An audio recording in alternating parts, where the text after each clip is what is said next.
काय झालं मित्रा, झोप लागत नाही? कशी लागेल? कारण डोळ्यासमोर फक्त एकच गोष्ट दिसत असेल, अपयश. लोक विचारतात काय झालं, पण मनामध्ये चाललेली लढाई कोणाला दिसत नाही. ज्यांनी कधी स्वप्न पाहिलं नाही त्यांना अपयशाची वेदना सुद्धा कळणार नाही. हो, आज तू हरलायस.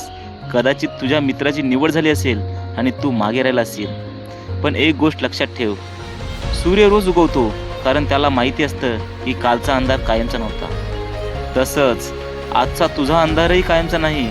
तुझ्या डोळ्यातले अश्रू, तुझ्या कपाळावरचा घाम आणि तुझ्या मनातली जिद्द, हे सगळं वाया जाणार नाही. एक दिवस नक्की येईल जेव्हा तुझ्या यशाचा आवाज आज तुला कमी लेखणाऱ्या प्रत्येक व्यक्तीपर्यंत पोहोचेल. म्हणून रडायचं असेल तर रड, पण थांबायचं नाही.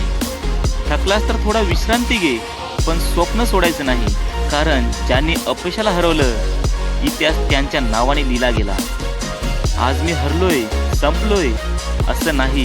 आणि जोपर्यंत श्वास आहे तोपर्यंत प्रयत्न सुरू ठेव, कारण एक दिवस यश तुझ्याजवळ येईल. जय हिंद.